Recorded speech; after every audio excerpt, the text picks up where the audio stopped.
storytelling, and life.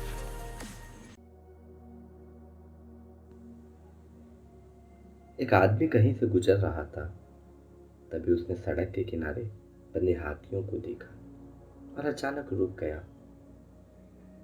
उसने देखा कि हाथियों के अगले पैर में एक रस्सी बंधी हुई है।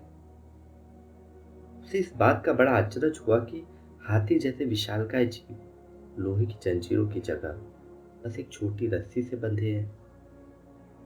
यह स्पष्ट था कि हाथी जब चाहे तब अपने बंधन तोड़कर कहीं भी जा सकते थे, पर किसी वजह से वे ऐसा नहीं कर रहे थे। उसने पास खड़े महावत से पूछा कि भला ये हाथी किस प्रकार इतना शांति से खड़े हैं और भागने का प्रयास नहीं कर रहे हैं। तब महावत ने कहा, इन हाथियों को छोटे पर से ही इन रस्सियों से बांधा जाता है। उस समय इनके पास इतनी शक्ति नहीं होती कि इस बंधन को तोड़ सके।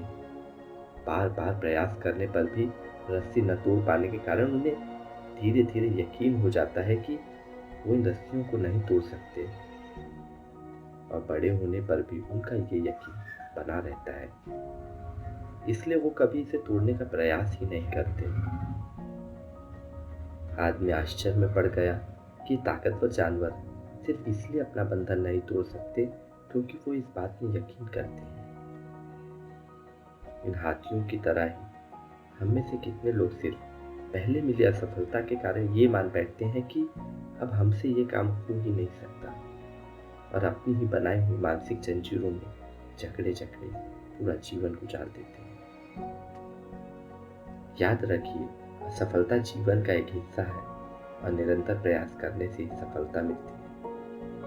यदि आप भी ऐसे किसी बंधन में बंधे हैं जो आपको अपने सपने सच करने से रोक रहा है, तो उसे तोड़ डालिए। आप हाथी नहीं, इंसान हैं।